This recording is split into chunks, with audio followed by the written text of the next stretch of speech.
समाज में उठते हैं या जो विवाद जन्म लेते हैं या कोई भी ऐसा मुद्दा जिसको लेकर विरोधाभासी बयान सामने आते हैं मौलवी आलिमों के, तो उनको लेकर कुरान या हदीस क्या कहती हैं ये जानने समझने की कोशिश करें तर्क के आधार पर।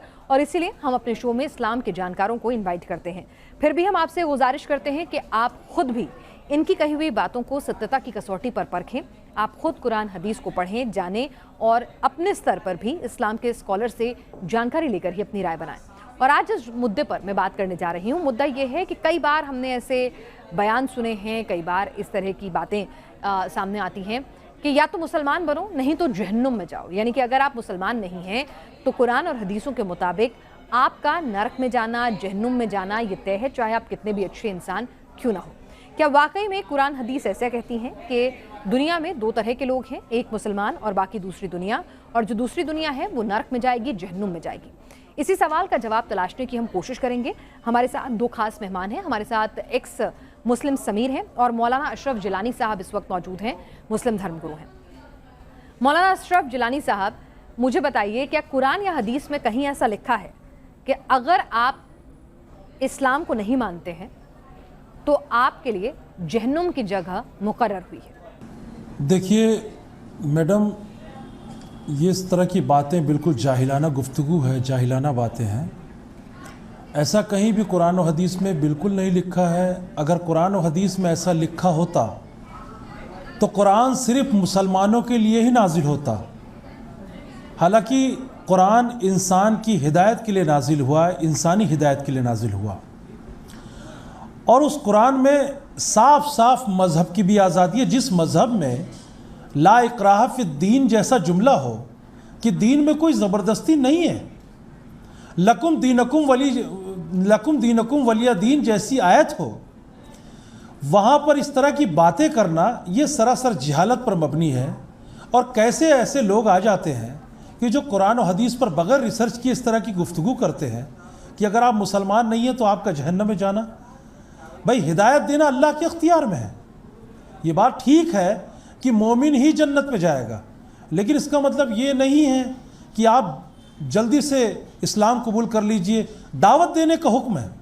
इस्लाम में जबरदस्ती का कोई भी हुक्म नहीं है। ये ठीक है कि लिखा हुआ है दीन में कोई जबरदस्ती, धर्म परिवर्तन जबरदस्ती मत कराओ, ये ठीक है, ये लिखा है। लेकिन आपने कहा कि ये भी ठीक है कि मोमिन ही जन्नत में जाएगा, यानी जन्नत सिर्फ और सिर्फ मुसलमान को ही नसीब होगी, ऐसा लिखा है? बेशक। तो बाकी सबको क्या माफ कीजिएगा, माफ कीजिएगा, मैं मुसलमान नहीं हूं, तशरीह तो पूछ लीजिए, पहले तारीफ तो पूछ लेती है आपकी। मोमिन हो बोलते कि मोमिन का मतलब होता है ईमान वाला, जो सच्चा हो, अल्लाह को अपना ईश्वर मानता हो, अल्लाह ताला को अपना ईश्वर मानता हो और सच्चाई पर आमादा होकर दुनिया में जिंदगी गुजारे, वो ईमान है, वो मोमिन है। अगर मैं अल्लाह ताला की बजाय और अगर श्री राम या वाहिगुरु या महावीर जी को मानती हूँ तो क्या मैं एक मिनट सुनिए ना, अगर मैं अल्लाह की बजाय, ठीक है मैं अल्लाह का सम्मान करती हूँ, लेकिन उनकी बजाय मेरी आस्था जो है वो भगवान राम कृष्ण या किसी में भी, या गुरु गोविंद में हो सकती है, किसी में भी हो सकती है, ईसा मसीह में हो सकती है, तो फिर क्या मैं जन्नत में जाने लायक नहीं रह जाऊंगी? क्योंकि मैं अल्लाह का सम्मान करती हूँ पर उन्हें मानती नहीं हूँ, मेरे इष्ट वो नहीं है। मैडम मैं सबसे पहले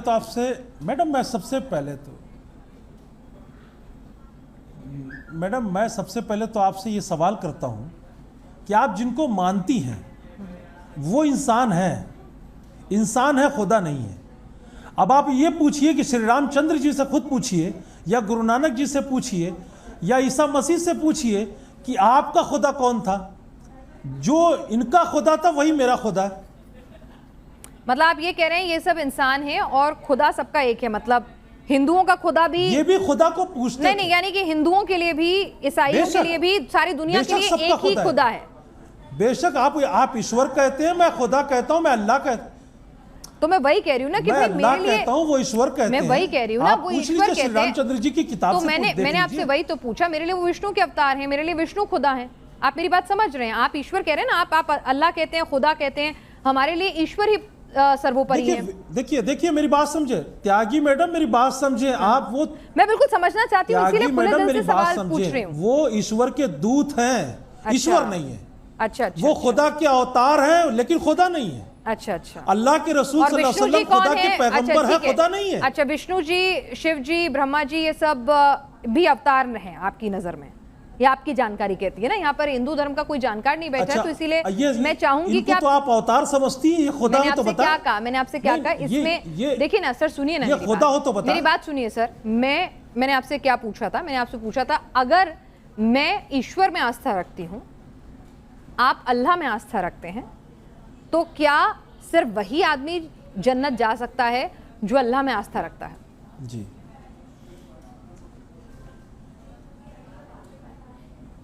बेशक जो अल्लाह और ईश्वर दोनों पे, मतलब दोनों के अलग अलग, ये अलग अलग नाम है। आप ईश्वर कहती है, मैं अल्लाह कहता हूँ। जो इस पर ईमान रखता है वो जन्नत में जाएगा। मन हिंदुओं को जन्नत नसीब हो सकती है? फदखलल मैंने जन्नह। क्या पूछा, हिंदुओं को जन्नत नसीब हो सकती है? अब ये तो अच्छा, एक बात बताइए त्यागी मैडम, एक बात बताइए। अल्लाह रब्बुल इज़्ज़त कुरान मुक़द्दस में इरशाद फरमाता है कि हमने इंसान को नर और मादा से पैदा किया, तुम्हें एक जान से पैदा किया, और हमने तुम्हें कबीलों में और समाजों में, कबीलों में और बिरादरी में बांट दिया दोनों, ताकि तुम दोनों एक दूसरे को पहचान सको। यहाँ पर खुदा, ईश्वर, राम, विष्णु, गुरु नानक, जीसस, मतलब ये इम्तियाजी, आप ये इम्तियाज कैसे कर लेते हैं? मैंने आपसे पूछा ना, आपने खुदा का अवतार माना, आपने कहा सिर्फ मोमिन, आपने खुदा का अवतार माना, आपने कहा कि हो सकता है मैंने देखिए सर, मैं प्लीज आपसे एक रिक्वेस्ट करूंगी कि अभी यहाँ पर कोई भी हिंदू या सिख या जैन धर्मगुरु मौजूद नहीं है। मेरी धर्म को लेकर जानकारी लिमिटेड है।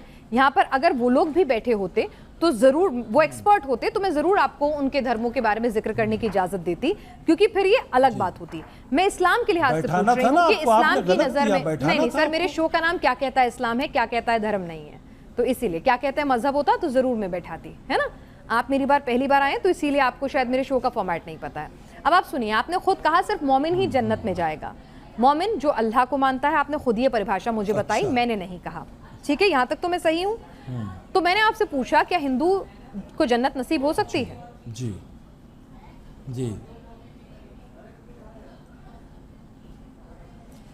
मैडम, हिंदू को जन्नत नसीब हो सकती है। मन क़ाल ला इलाहा इल्लल्लाह फदखलल जन्नह, साफ साफ हदीस शरीफ में मौजूद है। जिसने ला इलाहा इल्लल्लाह पढ़ा उसे जन्नत की बशारत दे दो। मतलब पहले उसे पहले पढ़ना पड़ेगा तभी जन्नत नसीब होगी? अगर वो सिख भी पढ़ता है क्यों नहीं जाएगा? अच्छा, यानी कि पहले मुझे पढ़ना होगा तभी जन्नत नसीब होगी? नहीं, माफ कीजिए, ओहो माफ कीजिए, मैं समझ नहीं पा रही हूँ। मैं जन्नत में जाने का ये सूत्र है। अच्छा, जन्नत को जाने का एक ही सूत्र मैडम, है? आप फिर बात को घुमा रही हैं। नहीं, मैं क्यों घुमाऊंगी सर, मैं तो समझना चाह रही हूँ कि भाई जन्नत कैसे नसीब होगी, मतलब जब तक ये नहीं पढ़ूंगी तब तक जन्नत नहीं नसीब होगी। भाई जन्नत खुदा की, जन्नत किसी के, मैडम जन्नत किसी के बाप की बपौती नहीं है, अल्लाह की मिल्कियत है वो।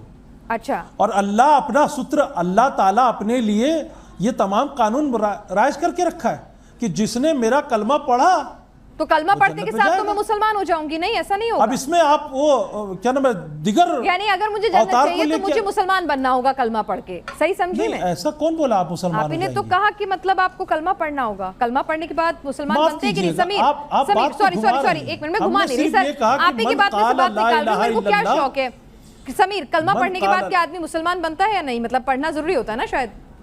चलिए, कुछ बातें इन्होंने की है, मैं पहले उसको कोट करते हुए जवाब देना चाहूँगा। और जिस सब्र और जिस खामोशी के साथ मैंने हज़रत की बात को सुना है, मैं उम्मीद करता हूँ कि ये भी उसी तरीके से सुनेंगे, मुकम्मल बात करने देंगे तो एक अच्छी बातचीत हो जाएगी। इन्होंने बहुत सारी बातें की है, बहुत सारी बातें घुमाने की कोशिश की है, लेकिन दो बड़ी गलती हज़रत ने कर दी अपनी बातों के अंदर। गलती नंबर एक तो इन्होंने एक हदीस पढ़ी, मन क़ाल ला इलाहा इल्लल्लाहु मुखलिसन दखलल जन्नता। इन्होंने इस हदीस को अधूरा पढ़ा।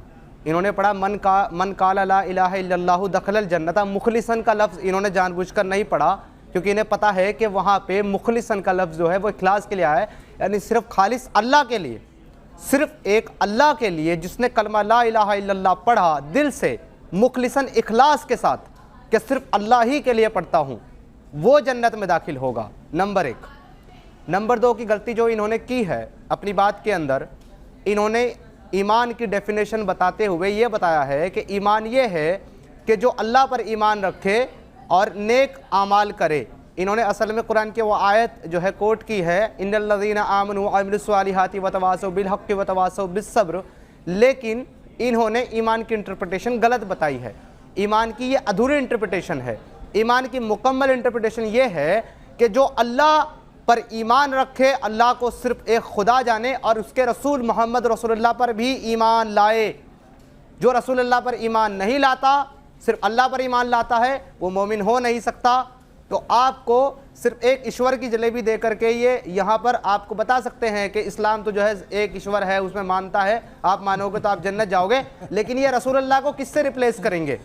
अब ये कहेंगे श्री राम कलमा पढ़ना जरूरी है, वो अब ये सूत्र पढ़ना कहेंगे श्री जरूरी राम है। भी मैसेंजर नहीं है। नहीं, एक सेकंड समीर, मेरे को एक कंफ्यूजन दर्शकों को भी हो सकता है, मुझे भी हुआ है। इन्होंने कहा कि ये कलमा पढ़ लेंगे तो चाहे वो हिंदू हो, सिख हो, कोई भी धर्म का हो, वो ये कलमा पढ़ लेगा। इन्होंने पढ़ के सुनाया, मेरे को वो आता नहीं है तो मैं तो नहीं पढ़ के सुना सकती, आपने तो सुना होगा, आपको आता भी होगा। वो पढ़ लें तो पढ़ने के बाद हिंदू सिख भी एलिजिबल हो जाएंगे जन्नत के लिए। वो क्या है कहानी? पढ़ने से मुराद क्या है? पढ़ने से मुराद ये नहीं कि सिर्फ जबान से कह दिया, दिल से इकरार करना ला इलाहा इल्लल्लाह, नहीं है कोई खुदा ईश्वर भगवान अल्लाह के सिवा। आप जिनको मानते हो सब बेकार, सिर्फ अल्लाह। नहीं है कोई खुदा ईश्वर जो है खुदा के अलावा, और मोहम्मद रसूलुल्लाह और मोहम्मद अल्लाह के रसूल हैं।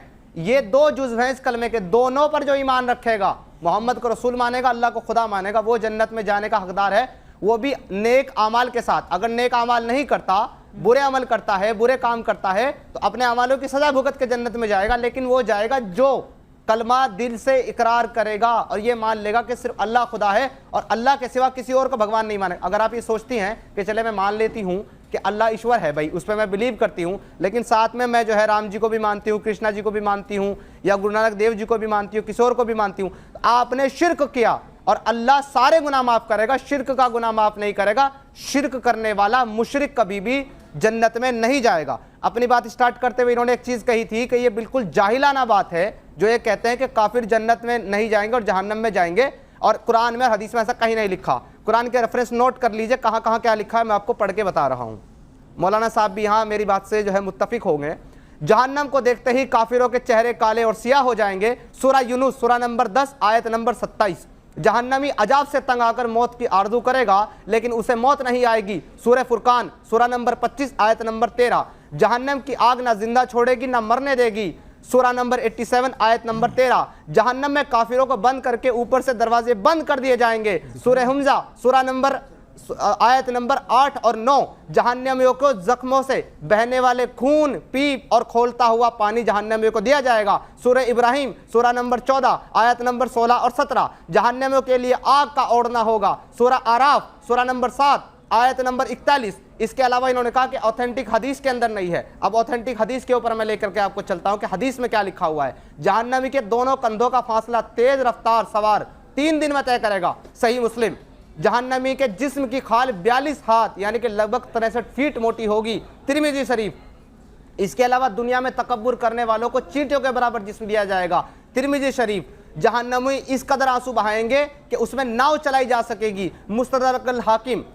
इसके अलावा जहन्नमियों को दिए जाने वाले खाने का एक टुकड़ा अगर दुनिया में गिरा दिया जाए तो सारी दुनिया के जानदारों के खाने पीने का सामान बर्बाद कर दे। निसाई, तिरमिजी, इब्ने माजा। और ये खाना काफिरों को दिया जाएगा। कुरान और हदीस में नहीं है। सर, समीर की बात आपने सुनी? बोल लिया आपने? जी बोल लिया आपने? हाँ जी, उन्होंने अपनी बात खत्म कर दी। मेरी बात को गलत साबित कर दे हजरत। जो मैंने पढ़ के बताया, जो आयत के हवाले दिए, वहाँ ऐसा नहीं लिखा हुआ, कुछ और लिखा हुआ, वो पढ़ के साबित कर दे। अबे ओ अहले हदीस, बेटे अहले हदीस, आप हमारी बात तो सुने, आप अपनी बात तो सुने। पहले आप अपना मुसलमान होना तो साबित करें। आप जो इतनी सारी आयतें मैं मुसलमान नहीं हूँ, जो दिखा रहे हैं, मैं मुसलमान नहीं हूँ। एक मिनट, आपको गलतफहमी हो गई है। ना मैं अहले हदीस हूँ ना मैं मुसलमान हूँ, मैं मुर्तद हूँ। अगर मुसलमान, मैं मुर्तद हूँ, मैं मुस्लिम हूँ, मैं मुसलमान नहीं हूँ। मैं नहीं मुसलमान हो, मुर्तद हो तुम। मैं मुर्तद हूँ, मैं एक्स मुस्लिम हूँ, मैं मुसलमान नहीं हूँ। मैंने इस्लाम को पढ़ा, इस्लाम को छोड़ दिया। जो मुर्तद है उनको आप हमारे साथ बैठाती हैं आप। त्यागी मैडम ऐसे लोगों को बैठाती हैं जिलानी साहब, सुनिए, मतलब एक मिनट जितेंद्र त्यागी की सब औलादे हैं, सब ऐसा मालूम होता है। तमीज से एक तो बोलिए, हमारे गेस्ट हैं, जितने सम्मानजनक आप हैं उतने ही सम्मानजनक ये भी हैं, ठीक है? अगर आप चाहते हैं आपको इज्जत बख्शी जाए तो दूसरों को भी इज्जत बख्शे। तमीज से मतलब नहीं, मतलब क्या कर लेंगी आप तमीज से? इज्जत बख्शे आप, इज्जत बख्शे सर आप। देखिए आपको पूरी नहीं ये क्या तरीका है कि आप इसकी औलादे हैं, आपको बोले यही बात पलट के बहुतान बांधोगे आप सुनिए और आप तो हमारे सही। इस्लाम पर बहुतान बांधोगे। हमने आपके हदीस का नंबर कोट किया है, आपकी कुरानी आयतों का नंबर कोट किया है, इसमें बहुतान कुछ भी नहीं है। समीर ने खुद बोला कि एग्जैक्टली वहां पे वही लिखा हुआ है। मतलब आप कुछ भी बोलेंगे क्या? कि मैं मुर्तद उनके माँ बाप तक जाएंगे क्या? आप किस तरह की बात कर रही हैं? मुर्तद का मतलब ये है कि आप किसी का भी नाम बोलेंगे तो मुर्तद का मतलब मैं मुसलमान नहीं हूँ, ठीक है तो नहीं है मुसलमान नहीं। अरे भाई तो मैंने क्या कहा आपसे? अगर चलिए एक सेकंड समीर, एक सेकंड समीर, अरे एक सेकंड समीर, एक सेकंड, अरे सुनिए, ठीक है बिल्कुल मैंने कहा ये सारी बातें सही। अब सुनिए एक मिनट, सही सारी बातें सही, बिल्कुल सही। ये इस्लाम के मैंने क्या कहा, मैंने क्या कहा एक मिनट सुन लीजिए, मैंने क्या कहा सुन लीजिए एक मिनट। आपको जितने आरोप लगाने आपने लगा लिए। गेस्ट ये गेस्ट नहीं है, मैंने क्या कहा, आपने क्या कहा, आपका जो मन आपने कह लिया आपने। अब मैं बोलूं, अगर आपको वाकई में लगता है कि समीर या समीर जैसे, पहले सुनिए, अरे एक मिनट मेरी भी सुनिए, एक मिनट मेरी भी सुनिए, बहुत देर से मैं आपकी सुन रही हूँ, एक मिनट सुनिए मेरी।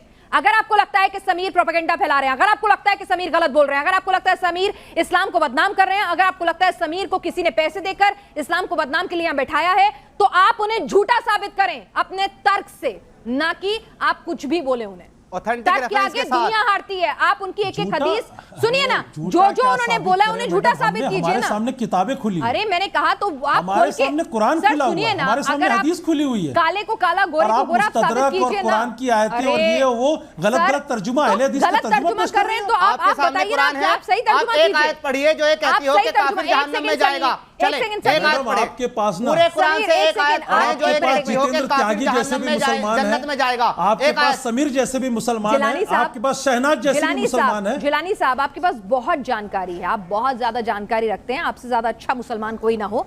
लेकिन मैं कह रही हूं अगर आपको इतनी नॉलेज है और अगर आपको लगता है समीर इतना गलत बोल रहे हैं तो काउंटर कीजिए ना, तर्क देके उन्हें झूठा साबित कीजिए, ताकि समीर जैसे लोगों की बातों में कोई और ना आए, इस्लाम को बदनाम ना कर पाए। उनकी पोल खोल के रख दीजिए, उनकी पोल खोल कर रख दीजिए। वक्त तो दीजिए। हाँ दीजिए, बिल्कुल आपको दिया मैंने।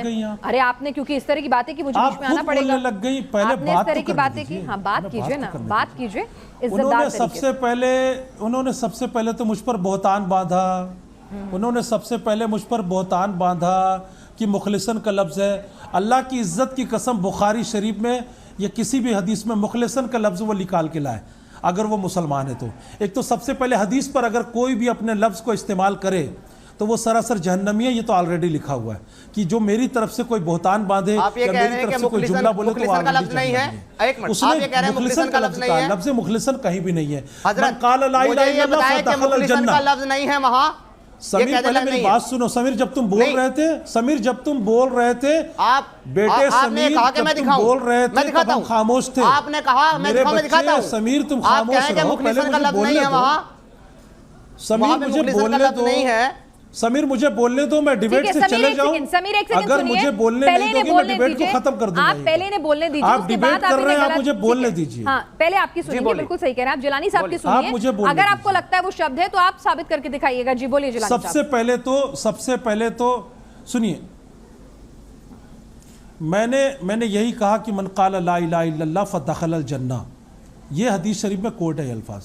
आप मुखलिसन का लफ्ज़, क्या आपकी कोई हदीस की किताब आई है क्या जो आपने मुखलिसन का लफ्ज़ इस्तेमाल किया? दूसरी बात, आपने काफिरों के ताल्लुक से इतनी सारी जो आयतें पढ़ी, मैं मानता हूं कि वो काफिर कौन काफिर? जिसने अल्लाह उसके रसूल को झुठलाया। ईमान से बताइए कि क्या हिंदू भाई हो, चाहे सिख हो, चाहे ईसाई हो, क्या पैगंबर को पैगंबर नहीं मानते? नहीं मानते। क्या खुदा को ईश्वर नहीं मानते? नहीं मानते। अरे ये अलग बात है कि वो पैगंबर को मानते तो हैं लेकिन राम की पूजा करते हैं, वो पैगंबर को मानते तो हैं लेकिन जीसस की पूजा करते हैं, वो पैगंबर को मानते हैं। हजरत वो शिर्क करते हैं, शिर्क करने वाला जन्नत में कैसे जाएगा? मुझे आप क्या कर रहे हैं? आयत तो दें कि शिर्क करने वाला जन्नत में जाएगा। आपके पास आपने तो पहले ही कहा कि मैं मुर्तद हूं। अरे तो मेरे मुर्तद होने से क्या कुरान की आयतों का मतलब बदल जाएगा? कुरान के अल्फाज को क्यों मेरे मुर्तद होने से कुरान की आयतों का मतलब बदल जाएगा क्या? वो तो वही रहेगा ना। आप मुर्तद है और कुरान और हदीस पेश कर रहे हैं। अरे यार पेश करेंगे। अरे हमें कुरान जो है ना पैगंबर मोहम्मद सल्लल्लाहु अलैहि वसल्लम पर नाजिल हुआ वाला हूं, तो बताइए आपको गीता का श्लोक पेश करूं, मानेंगे आप? हमसे डिबेट मुसलमान कर सकता है, गीता का श्लोक पेश करके डिबेट करूं? कुरान के मामले में डिबेट, कुरान और हदीस के मामले में मुसलमान डिबेट करें। आप कौन होते हैं डिबेट करने वाले? आपके लिए हुज्जत क्या है? कुरान और हदीस ना, वही तो पेश करूंगा मैं आपको। गीता का श्लोक पेश करूं? आप कुरान को समझते नहीं हैं, आप कुरान के तर्जुमे से वाकिफ नहीं हैं। एक सेकंड समीर, बिल्कुल जिलानी साहब सुनिए ना, एक मिनट सुन लीजिए। से बिके हुए लोग हैं क्या? एक मिनट जिलानी साहब, को जो आप जितना ज्यादा इस तरह की बातें कर रहे हैं ना, ऐसा लग रहा है कि आपके पास तर्क कम पड़ रहे हैं। मैं आपसे बहुत पोलाइटली ये कह रही हूँ, अगर मेरी टीम की तरफ से ये गलती हुई है कि उन्हें ये टॉपिक नहीं बताया, उन्होंने आपको सिर्फ एक टॉपिक बताया है, तो आप सुनिए एक मिनट, जितना तहजीब से आप बात कर रहे हैं और आप अपना तरीका जो पेश कर रहे हैं उससे आप खुद बता रहे हैं कि आप क्या हैं। मैं आपसे फिर से बहुत पोलाइटली कह रही हूँ, अगर आपको लगता है कि किसी भी कंफ्यूजन में ये टॉपिक आपको नहीं पता था, आपकी इस टॉपिक पर तैयारी नहीं है और आप तैयारी करना चाहते हैं, तो आप ये डिबेट छोड़ सकते हैं, हमें कोई दिक्कत नहीं है। जब ये डिबेट शुरू हुई थी तभी आप मना कर सकते थे कि पिनाज हमें ये टॉपिक नहीं पता था, मैं इसके लिए तैयार नहीं हूं, मैं डिबेट छोड़ रहा हूं। तब आपने ऑब्जेक्ट क्यों नहीं किया? तब आपने ऑब्जेक्ट क्यों नहीं किया? मेरी बात सुनिए, मैंने आपको शुरुआत में, अरे सुनिए ना, आपको शुरुआत में, सर सुनिए ना, सर एक मिनट सुनिए ना, सर आप सुनिए ना, सर मैं आपसे कोई जंग नहीं लड़ रही हूँ, सर आप मेरी बात सुनिए, मैं आपसे कोई जंग नहीं लड़ रही हूँ। आप हमें बता रही हैं, आप खुद पहले बताती कि मैं हिंदू हूँ, मैं तो ईश्वर को नहीं मानती, मैं तो अल्लाह को नहीं मानती। सर एक मिनट सुनिए, मैंने क्या कहा? सर आप इतने बौखला क्यों रहे? मैंने आपसे क्या कहा? मैडम सर आप इतने बौखला क्यों रहे? आप आराम से सुनिए। सर आप एक मिनट सुनिए तो सही, सर एक मिनट सुनिए, आप हमें प्रेस वालों की शक्ल में आते हैं हमारे पास। सर एक मिनट सुनिए, सर एक मिनट सुनिए, सर सुनिए तो सही, मैं जो हूँ मैं बदल नहीं सकती ना सर। चलिए सर, मैं पत्रकार भी नहीं हूँ, अब आप मेरी बात तो सुन लीजिए। पक्षकार बन रही हैं, अच्छा ठीक है सर, मैं बढ़िया ही कुछ भी, आपकी अरे तहजीब बता रही है, लेकिन पक्षकार बन के क्यों आ रही हैं? सर पक्षकार कहाँ बनी, मुझे तो पता ही नहीं है। सर एक मिनट, पूरी दुनिया गलत को बैठाती है, पूरी दुनिया गलत, मुसलमानों को आप मेरी डिबेट का त्यागी को बैठाई है सर, आप मेरी त्यागी की औलादों को बैठाती है। मेरी सर मुझे माफी चाहिए, कुरान और मैं हदीस पूरी को कोशिश झुठलाएंगी कर रही हूँ, मैं पूरी कोशिश हिम्मत। कर रही हूँ जिलानी साहब, मैं पूरी कोशिश कर रही हूँ कि आपसे आप संयम में रखते हिम्मत हुए। है कुरान और हदीस को अरे झुठलाएंगी। जिलानी साहब, मेरे में कोई हिम्मत नहीं है, मुझे हिम्मत लानी है। एक सेकंड समीर, एक सेकंड, एक सेकंड समीर, एक सेकंड, एक सेकंड समीर, जिलानी साहब, आप अगर, मैं आपसे बहुत अभी भी प्यार से कह रही हूँ, या तो आप अपनी जबान पर काबू रखिए, नहीं तो आप शो छोड़ के जा सकते हैं। तहजीब के दायरे में बात करेंगे तो आप शो पे रह सकते हैं, नहीं तो आप मुझे कुछ भी आप आरोप लगाए जा रहे हैं, मैं एक लिमिट तक बर्दाश्त करूंगा। हाँ आप बिल्कुल कर रहे हैं। तहजीब किसको कहते हैं आपकी निगाह में? आपकी निगाह में तहजीब किसे कहते हैं? मैं नकाब पहन के बात करूं? जिलानी साहब, मैं आपसे नकाब में बात करूं? मैं तहजीब में बात करूं? मैं उर्दू बोल रहा हूं, मैं उर्दू बोल रहा हूं, मैं आपसे उर्दू से बात कर रहा हूं, आप हमें बता रही हैं। जिलानी साहब बस बदल रही हैं आप, सिर्फ टॉपिक बदलिए मत। सुनिए, मैंने अपनी डिबेट आप सिर्फ टॉपिक पे रहिए, आप ये बोलिए कि इस्लाम में गैर मुसलमानों के क्या क्या अधिकार हैं। सुनिए, मैं उस अधिकार को मेरा पहला सवाल क्या था, उसके बाद अगर आपको लगता कि वो टॉपिक गलत है, आपको उस टॉपिक की जानकारी नहीं थी, आपको डिबेट तभी के तभी छोड़ देनी चाहिए थी। आपको डिबेट तभी के तभी छोड़ देनी चाहिए थी। ठीक है, अगर आपको लगता है कि मेरे गेस्ट कोऑर्डिनेशन ने, आपको मेरे गेस्ट कोऑर्डिनेशन ने, सुनिए मैं एंकर भी हूं और मैं हिंदू भी हूं, समझ में आया? इसका मतलब ये नहीं है कि अगर मैं एंकर हूं तो मैं हिंदू नहीं हूं, समझ में आया? मैं हिंदू भी हूं, भारतीय भी हूं और एंकर भी हूं। कुछ जो मना आप कह लीजिए, आप शो छोड़ दीजिए, बहुत हो गया। समीर, क्योंकि जिलानी साहब यहाँ नहीं है और हम नहीं चाहते हैं कि किसी भी तरह का कोई एजेंडा आधारित शो हम आगे बढ़ाएं जिसमें सिर्फ एक ही तरह की बात हो, दूसरे पक्ष का कोई व्यू पॉइंट ना आए, तो इसीलिए हम इस शो को यहीं खत्म करेंगे। क्योंकि यहाँ पर हम बार बार यही कहते हैं कि किसी भी धर्म का अपमान करना हमारा मकसद कतई नहीं है। इस्लाम का हम पूरा सम्मान करते हैं, उस धर्म में पूरी आस्था है, लेकिन कहीं ना कहीं जो सवाल उठते हैं, जो जहन में आते हैं, अगर उनको लेकर कोई गलत प्रोपेगेंडा फैला रहा है, कोई गलत बातें कर रहा है, तो उसको भी सामने लाना। अगर समीर गलत है तो उनकी बातों की सच्चाई लाने का काम जिलानी साहब का था और इसीलिए हमने जिलानी साहब को यहाँ पर बैठाया। लेकिन वो शो में किस तरह की बात कर रहे थे, किस तरह से वो भाषा का प्रयोग कर रहे थे, तो आखिरकार हमारे पास कोई विकल्प नहीं बचा कि शो को खत्म करने का और उन्हें शो से जाने के लिए कहने का। आज के लिए क्या कहता है इस्लाम में, बस इतना ही।